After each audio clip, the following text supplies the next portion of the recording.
Hello everyone, today I have another deck for you, and this time round we're going to be playing a bit of Ardal. I felt like it was time to explore Nilfgaard a bit more than, just Morvran and the point slammy decks that are often played for Nilfgaard. I wanted to try out a bit of tactic synergy, but I'm not going to go overboard with this deck. I did want it to still be somewhat viable, competitive, so this is an attempt at that. Of course, there will be the usual witches, Chironets and all that stuff, the Serit package and everything that you've come to expect from Nilfgaard decks at this point. But I was having a lot of fun with the Ardal leader and some, other different tactics that you of course want to run with him. So what's the idea of the deck? Well, it is exactly that, to do something a bit different to Morvran. This deck does have a better matchup against a couple of things, particularly monster decks that can deal with quite well, because you can take their Thrive units later on in the game with Ardal, and as well you can deal with Northern Realms pretty nicely. A lot more control than Morvran has in this deck, which is pretty nice. And apart from that, we're just running kind of the normal Nilfgaard stuff. Treason and Assassinates, as well as Muzzle, are going to be the tactics we use here. I was trying out Horn before, but I just felt it was too many provisions, sometimes was bricking in round 3, and wasn't really needed. I wanted to fit in Leo because there's a lot of monsters around and he's very good against them.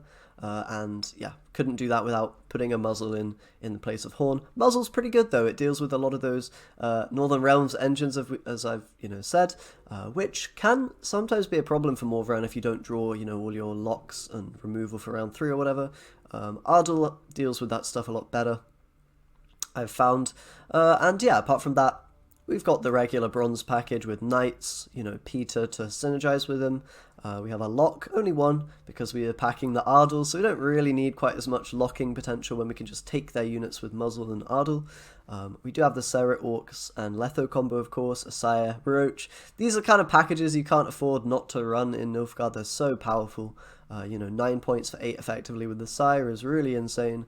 And likewise the Letho 9 for 8 and whatnot is very powerful. So kind of can't not run them, which is why we've got them.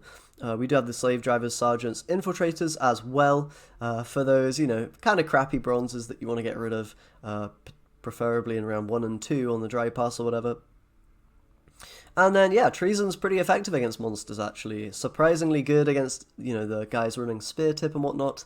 You can get, like, 10 points of value quite easily in those matchups. Other times it can be kind of dead with maybe only 6 points, something like that on the Witchers, but most of the time I've been finding it's okay. Occasionally you will get bricked in round 3 where you have maybe Assassinations and Orc Serit and Treason and stuff, and there's not enough units for you to actually, damage with that stuff, but, as long as you keep that in mind, try to mulligan those cards away maybe in round 2, some of the time, and yeah, go for your other stuff in the deck, then you're usually okay. Deck does have a lot of thinning, of course, with Witches and Roach, so you're often able to find the cards that you do want, rather than the, bad stuff. So, that being said, pretty fun deck to play. Let's just jump into a game or two and see if we can win. The first opponent's going to be Hensal, it looks like, so let's see if we can deal with these Northern Realm guys with their engines. Often with Hensal, they're running, these weird artifact kind of late game package type things. So if we push them round 1, we're probably going to be in a good spot. So we'll probably do that. Slave Driver we can get rid of. Probably another bronze here as well. I guess Slave Driver again, since we don't really have any locks. And then I think we'll keep the rest. We can set up Leo with the Knight. We don't want to draw a Witcher here, that would be very bad since we're on blue coin. We can start with Nausicaa Sergeant, I think. Get the value from its, effect, of course. Should be interesting to see if we can deal with the Hensal stuff. I imagine we should be able to, but depends how many engines they're packing. We don't have the Orc, Serit and all that stuff, so fortunately we can't use Leo this round. How do we deal with a Revenant? That is the question we want to ask now. We could just assassinate it. We don't want to use Ardal until later in the game, round 3 ideally. Or round 2 to maybe get card advantage. Or bleed the opponent, but here, I guess Assassination's probably fine. Just trade card for card. It's not the best trade for us, but we don't really want to let that live, I don't think. This hand is a bit awkward because we don't quite have enough removal to deal with, a lot of the threats that they're going to bring out here.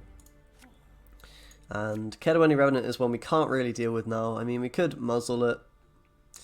Only 6 points though, it doesn't feel too great, and you maybe want to save that for botchling or some of those harder to remove engines, you know, that you can't deal with other removal.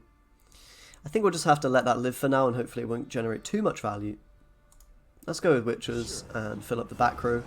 I'm going to try to play around Sabrina a little bit. We can use the tactical advantage to kind of prevent our guys from, you know, dying to this Revenant, hopefully.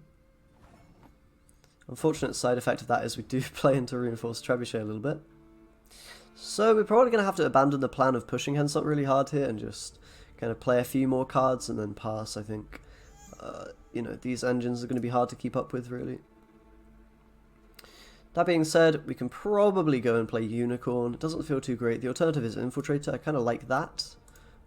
It's very unlikely they'll be able to get ahead here. And more tactical advantage as well. Playing around Ike, just in case we want to get out now. And, you know, we're getting engines, we're not using removal, so this isn't the worst thing ever. As long as they're not playing, you know, a proper full-on artifact deck, then we should be okay, I imagine. But I suppose we'll see. I should make myself a bit smaller. I'm quite big on the screen today. Not sure why. Okay, Vincent's going to be the play for them. And I think if we want to be safe, we probably have to pass here. It is going to mean we're vulnerable to sort of a Hubert finisher in round 3 with artifacts, as I said, if they're playing that. So it's not something I want to do, but this hand is pretty awkward, honestly, for round 1. There's not a huge amount of stuff we can do with it. Looks like they might be thinking of pulling out the Trebuchet. Or even a Revenant, I don't know. Or maybe they're just not ending their turn, who knows. Either way, I think we do have to go for this pass now. We just don't really have any other cards that really are good here. You know, Knight isn't doing anything, it's not setting up Leo. Asaya, we don't have Roach in the graveyard for it.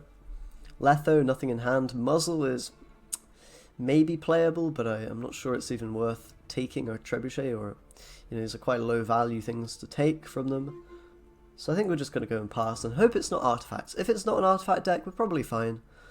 If it is, we definitely might struggle a little bit in round 3 and probably lose, but, you know, I think it's a risk we have to take in this situation.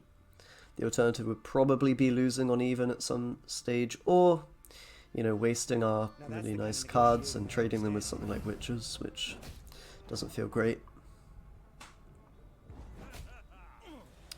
So as long as it's not like a Hubert artifact sort of shenanigans deck, we should be okay, I think. We do have, you know, a fair amount of decent cards in the hand as long as we draw into our Serret and whatnot. We have thinned quite a lot already, so it shouldn't be too difficult. Let's get rid of Slave Driver. Orcs is now in hand, which is nice. We could also get rid of the Knight if we're worried about, you know, that being dead with the Leo. But if that's dead with the Leo, then Leo's dead, and that wouldn't be too great. Honestly, this hand's not bad. I think I'm going to get rid of the Lock. Maybe Peter. Peter might also be bad, to be honest. I mean, I guess he finds value on the Henselt most of the time, but I'm not sure it's that amazing. We'll probably play Knight here if they pass, I imagine. Or maybe Leo. Leo might actually be dead here. Even with Knight, I'm not sure they're going to get a 6-point unit that we want to remove. I suppose the unit that's pulled from Henselt we can probably deal with. You know, if they allow us to do that. So let's keep the Leo and try to get value from it. It might be a bit risky, but hopefully it'll work out. Funnily enough, Leo is very good against Nilfgaard because they have Letho often, right? And he's just unconditionally pretty good in that matchup. Not here though, unfortunately. Let's get rid of Slave Driver because it's not doing too much. Treason, I'm not a huge fan of here. And Nausicaa Sergeant is also kind of bad. So hand looks pretty good. The one downside will be a dead Leo if that ends up happening. We might be in trouble here. But I think that's a risk worth taking. We could, of course, played it there and then played the Nilfgaardian Knight on the deploy here or whatever. Would have been a safer approach, I suppose, but I think it's worth taking the risk in this situation. Let's start with the Sire. Pretty good proactive play in round 3. 9 points, don't need a board already for the opponent or whatever. And that is going to be a Reinforced Trebuchet. We can lock this pretty simply with the Cavalry, or we could kill it with Chironex. I think locking it is fine. Could even have played the Letho, I guess, but I think this works. Don't need to throw out too much removal just yet. On the bright side here, it does look like we're not actually running into too many shenanigans with, what do you call it, artifacts and whatnot. So we're going to be able to get value from our removal, which is going to be really important. Let's Letho that before we want to use our Orcs Serret. Now we can Orcs if we see, I don't know, Drow come down or whatever, right? Botchling looks like a very good target to muzzle. We could also kill it with Serret. I don't mind that. But it is a perfectly good muzzle target, so I think we'll take it. Very nice. We want to make sure we can deal with stuff like Okvist as well, but we have so many removal pieces that this is kind of where this deck should be shining, and where we should be able to shut down most of the things that the Henselt's playing. So we'll see if that actually turns out to be the case. You can often take the Unicorn or Kyrenex of the opponent, of course, with Ardal, and then get the instant value on yours. So that's pretty neat. Alright, that is going to be a Revenant. How do we want to deal with this one? It's a Necromancy, so there could be another one in hand. And if we want to play around that inevitability, we could throw out Orcs here. Orcs I kind of want to hold on to though, because it's going to be very valuable, you know, to kill things like, you know, Okvist, to deal with that threat if the opponent has it, which is pretty likely that they will in Henselt, I think. So we'll just kill it with Kyrenex. This might bait the opponent's Kyrenex, and then we can Ardal and Unicorn to kind of deal with that. If not, then it's just going to be Ves. Okay.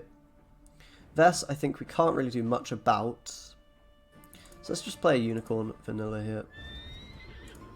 I think that's okay. We don't really care that much if we're not able to, you know, take theirs and then get extra value. I think it's fine. It's kind of annoying that they get the, you know, the instant Zeal. And that means we're not going to get any Peter value still, which is really quite annoying.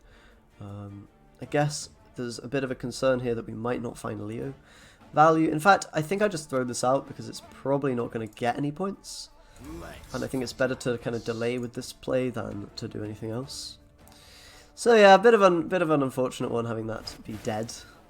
We played into Venom. Not really, he could have done that anyway, but I guess a little bit. We could have got more value on Peter in some other world. That's also a very bad play for us. We'll see. We're still 12 points up and we have more removal in hand. So we're by no means, you know, dead. We have Ardal up as well, of course. Looks like that's going to be a Kyrenex. I guess we can take this one. And we can throw out Serret onto Ves, I suppose. Just to make sure there's no, you know, Okvist or whatever getting value. I think that's going to be the best line of play for us here. They might have that Henselt finisher with like a, you know, Kedweni Knight or whatever, which is pretty scary. Looks like it's going to be Cursed Knight and Arbalest. That is something that we can, you know, hit with Orcs. If they have their Henselt onto this, then we might be in trouble here, to be honest. They don't know we have Orcs in hand as well. Worth keeping in mind. But I'm guessing their last card is going to be the Kedweni Knight that they want to pull out? I don't know. Weird. Maybe they got unlucky and the Cursed Knight is in hand for them. No Henselt target would mean we have a win, I think. I think even if they Henselt out, you know, something else, then we're okay. And the Henselt's going to be 10 points here, so I don't think it's enough quite. But damn, that was close. Damn, very close stuff. That round went pretty much as poorly as it could have for us. You know, two all pretty much dead cards. Played into a lot of their removal and whatnot, but in the end we're able to take it by a point by shutting down all those engines. So let's jump into another one and see if we can win maybe against a different leader. And our next opponent is going to be Ithne. This can definitely be a tricky matchup, I think, for Ardal. Or for, you know, any Nilfgaard deck, really, because we don't have many targets to remove, I don't think, against Ithne. So a lot of our removal will be kind of dead. We can get rid of Witcher, though. Infiltrator, we don't need two of them in round one. They're a bit too low tempo to play on blue coin. At least two of them can be a problem. And then I think a Slave Driver is also fine to mulligan here. So let's do the regular and start with the Nausicaa Sergeant. most likely it will get dealt with. To be honest, we can probably throw the boost onto this. It might get scorched, but if it does, that's probably a good thing. They won't have that card for later on in round 3, where it's really nasty on all of our 6 strength units, so we kind of have to play around that a little bit. It might have even been correct to play Nilf Knight first, since we don't have anything to synergize it with it in this hand, but I think it would be okay. We can maybe get more treason value by playing that onto a unit in the middle of the opponent's stuff, and then, you know, getting more value there. Maybe just a Dragoon played. Maybe they want to professional this, and they're kind of just holding off on any damaging effects or whatever. Let's go ahead and play its the infiltrator then. We need to be careful. If we play a deploy unit, that will go to 9 and be in range of professional, so that'd be quite a nice swing for the opponent if we do give that to them. And I don't really see a way around that, to be honest. We're going to have to go with Witches here, I think. Play him on back row to, you know, avoid damage from a crushing trap or something like that. Maybe they run it in Ithne occasionally. Not your lucky day. Professional is going to come down, which is, you know, a scary amount of points. But that is one of the better cards gone from their deck, I suppose, so... gone from their hand, I should say. But we do need to be worried about points now, because they can probably surge ahead if they want to, with, you know, whatever play they've got. Muzzle is viable here, it's 8 points, it's not particularly great. You know, we could buff up something here with the Knight and then try for Treason, but it's also not going to be very many points. Passing is a little bit scary, because we're going to, of course, go to round 3 where they've got Scorch and all our big guys, so... honestly, there's kind of an argument to play like a Letho here, just to get it out of the hand. I know it sounds weird, but I think I'm going to go for it. I don't want too many 6s in my hand in round 3, otherwise they're just going to get scorched so easily. And that's kind of how you lose against Ithne with this deck. I mean, that and having, you know, a lot of dead locks, which don't do much. And Letho might be a lock, you know, rather than damage if we don't draw Letho. Sorry, Serit. So, playing it here is okay. It does give him information about our hand, or rather, information on the cards that we don't have in hand. But okay, let's play Slave Driver now. They played quite a low tempo card, so we can return the Favor, I suppose. It does get very scary though, because of course if they want, they could probably play like an 8-point card, another one, and then we're going to fall very behind very quickly. So I presume that is a Crushing Trap, which will get them ahead, quite annoyingly.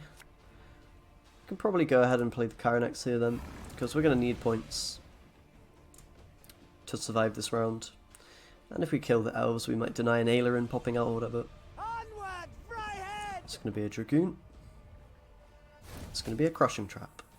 So I think this is probably our time to pass. A little bit scary to play on. We could muzzle this and hope they don't have another large point play, but Ithne is there waiting to get the opponent ahead at any moment. So I think passing here is okay. It's a bit of a shame that we used, you know, some good cards here. But we got the Professional, we got a Crushing Trap. Could be worse. I'm not too optimistic about this, to be honest, just because it's a, you know, kind of a difficult matchup to win, honestly. But let's mulligan Assassination, add a Nilfgaardian Knight. We want to make sure we don't have too many 6s for the Scorch, right? That being said, we can probably play the Cavalry. Not going to be any lock targets for Ithne, really. And we're going to have to, you know, decide, can we maybe get rid of some 6-point card here, potentially. Orcs is nice. We'll get rid of the Infiltrator for sure. And then the decision is between maybe one of these being mulliganed. I think getting rid of Nilf Knight is safe. It just is going to allow us a bit more flexibility with the cards we play, because we'd have to start with Nilf Knight otherwise, and things can get messy in that situation with Scorch. Let's go with the Sire. Hand isn't really amazing, to be honest, and if they don't have units for us to deal with, we're going to be in big trouble, but let's boost that Sire up, try to dodge Scorch. It's probably going to be very hard to, and Summoning Circle's quite scary. I think we probably just lose this matchup, to be honest. I think it's a very tricky one to win, unfortunately. But Well, you never know. We might have a chance. I suppose we should take this with Ardal, unless we're really wanting to take Chironex, but it's kind of too late to get the value on, you know, our unicorn since we just played it already. So let's play that, and I suppose we don't really have a play after that, so we can go with maybe just a dead treason or something, or slave driver, I guess. Why not? Fight for the Emperor and Not feeling too good. This is what I was talking about with the spells. You know, if you have too many spells, too much damage in hand, it can be very difficult to actually, you know, find targets for those cards and get value from them. So here we're probably just losing. You know, we have a lot of dead cards pretty much, and they've got this sort of finisher power that can come out at any point. Yeah, I mean, the Neophyte's not really good targets for anything here. I guess we can play this just to kill one. But I think we don't have much chance. Unfortunate, but that's the way of it. You're definitely going to thrive in some matchups. No pun intended when you play against monsters, for example, but others are going to be a little bit more difficult for sure. I mean, a 2-point play with... yeah, it's just really bad, guys. It's really bad. Treason's probably dead here as well. And of course, the fact that they probably have Scorch is nasty as well. But, I mean, we're significantly ahead at the moment. Maybe we can pull this out.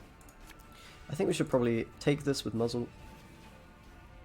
That being said, maybe the lock was better because we could then do a Treason. I don't know, whatever. I think it's probably okay. Witches will give us Treason value, which is very nice, actually. And Orcs can lock up, you know, something like Okvist or whatever if they have it. I don't think they will, so it's probably just a 5-point play. Which means I think we're losing most of the time here. We'll see, we'll see. Let's take the Treason, I suppose. You know, them having a 5 on the board is nice because it's going to make it potentially a little bit harder for them to get Scorch value, and yeah, that Ida will make it impossible for them to Scorch all the 5s, so that's nice. We'll see if they have it. They might actually not. They do need a lot of points here to bridge the gap. May have overestimated Ithne a little bit in this one, but we'll see. They're just going to hit Sire down, so that means no Scorch in hand, presumably. Or maybe it was a Scorch. I think it probably was, but they couldn't, you know, get the full value from it there. So that actually worked quite well. I mean, mulliganing the 6-point cards actually worked out. I overestimated Ithne. I thought she would have more points there. We even played a few dead cards and it was fine. So, you know, power of Ardal. He can win even in those situations where you don't think he can, and in those matchups where he doesn't do as well. Either way, pretty powerful deck actually, and you know, a viable consideration over Morvran if you're feeling like, you know, monsters and Northern Realms are a problem for you. Definitely try it out if you're feeling a bit spicy. If you're after the Nilfgaard faction Thronebreaker leader challenge as well, then this is a good deck for that one. Either way, thanks a lot for watching, guys. I'll be back with more card reveals tomorrow, of course. And yeah, do subscribe if you want more videos. I'll see you next time.